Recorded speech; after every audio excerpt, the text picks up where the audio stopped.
que a gente sabe até aqui desse avião, do que ele estava fazendo, das possíveis circunstâncias nas quais essa aeronave se envolveu até esse acidente? Nós estamos falando de um King Air 90. É considerado um avião de extraordinário êxito na aviação executiva e aviação geral.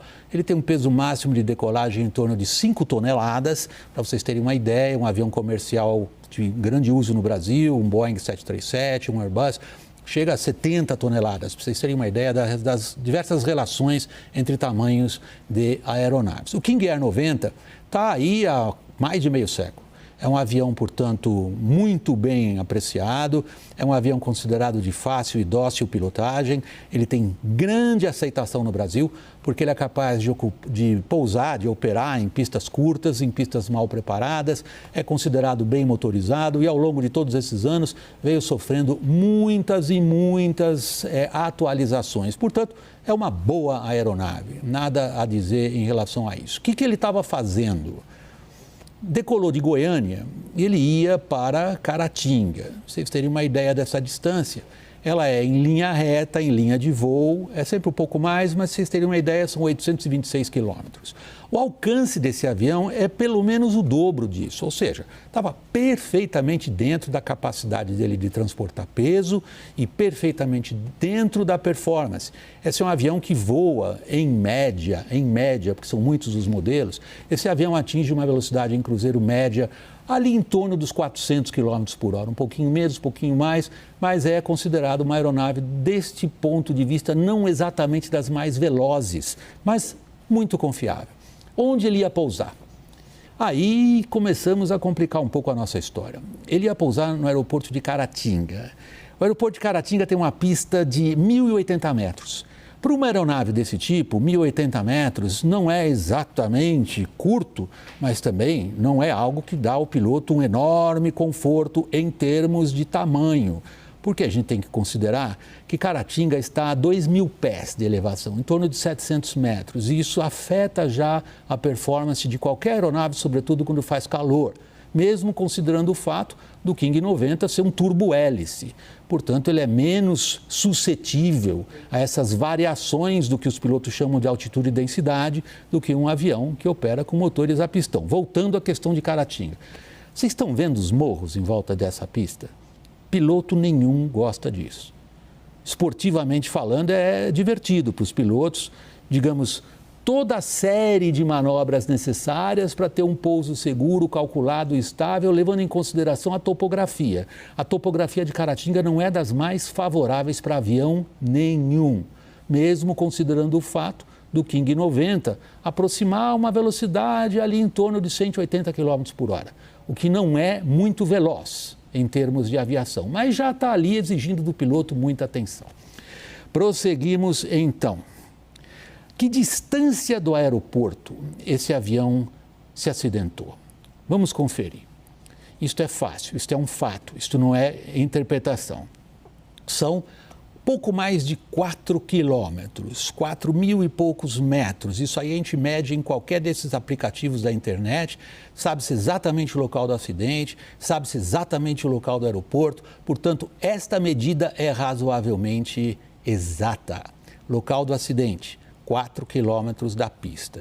Isto significa uma aproximação de mais ou menos, um pouco menos, os pilotos falam sempre em milhas náuticas, de mais ou menos, um pouco abaixo de 3 milhas náuticas. Qual é o problema ali? É que exatamente no ponto em que as aeronaves costumam ficar alinhadas com o eixo da pista, que é onde ele caiu, há fios de alta tensão. Vamos conferir. Esses fios estão perfeitamente registrados. Estamos vendo os fios através do aplicativo Google Earth. Qualquer um de vocês pode conferir o que nós fizemos. Fios presos a torres de alta tensão deste porte, mais ou menos 35 metros de altura tem uma torre dessas.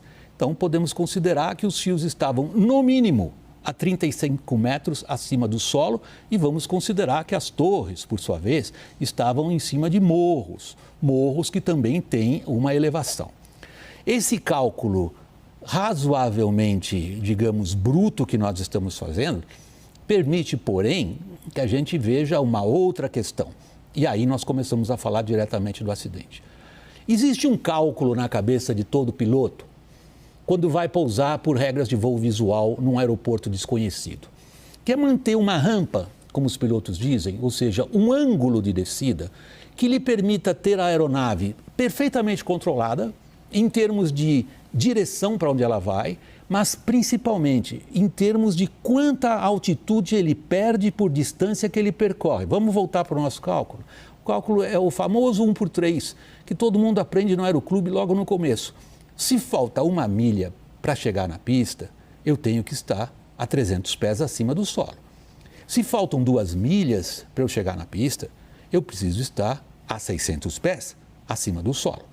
O King 90, no qual se acidentou a cantora, ele bateu a 2,6 milhas do aeroporto, ou seja, ali onde ele se chocou com o fio de alta tensão, ele teria que estar a 780 pés, continha simples, certo? Pois os fios de alta tensão ali estão a mais ou menos 300 pés. Em outras palavras, este avião voava naquilo que os pilotos chamam consideravelmente abaixo da rampa. Nós queremos trazer um vídeo para vocês que circula nas redes sociais, tirado da cabine de um outro avião de pequeno porte, um bimotor também, nada a ver com esse King, para vocês terem uma ideia da sensação do piloto nesse momento de aproximação com essa, olhem bem, à esquerda está sentado o comandante, o avião é um Baron, é um avião a pistão, bimotor, muito bem consolidado. Olhem para baixo, à esquerda, vocês vão ver a estrada e a cachoeira ali na frente. É nesse ponto que ele bateu no fio de alta tensão. Este avião, o Baron, passou, como a gente diz na aviação, alto. O King passou ali baixo, em termos relativos. Olha a cachoeira ali onde o King caiu. A câmera agora vai levar o olho de vocês em direção à pista, que os olhos treinados de um piloto conseguem identificar lá na frente, lá longe no horizonte. É esta a visão que o piloto queria ter. Vamos ver do ângulo invertido agora? Eixo invertido? Como é que é estando na pista e vendo um avião, nesse caso é um King Air, se aproximar? Percebam que esses morros, para quem não é da região, para quem não conhece, dão inevitavelmente um nervosismo muito grande em qualquer piloto. Resumindo, então, o que nós podemos dizer a respeito dos fatos. Nós temos exatamente calculado em que ponto o avião caiu. Nós sabemos que a altura do solo, os fios de alta tensão se encontram e a empresa confirma que o avião atingiu o fio de alta tensão. Nós sabemos pelas regras de 3 simples qual teria sido o ângulo ideal de descida e aí é um fato do qual a gente não pode fugir. Este avião estava em um ângulo de descida pouco mais baixo do que seria o ângulo de descida ideal. Qual a razão do piloto ter escolhido essa aproximação numa rampa mais baixa? Esta é o ponto importante, é um ponto importante para a investigação. O fato é que ele estava numa rampa mais baixa, num lugar talvez... Isso aí os pilotos falam por experiência própria, conversamos com os pilotos que operam em Caratinga, é um aeroporto que exige um bom conhecimento da localidade e que psicologicamente nos pilotos às vezes traz essa necessidade, deixa eu ficar um pouquinho mais baixo, mas isso daí é da minha parte, apenas supondo. É impossível escapar da emoção que isso daí causa.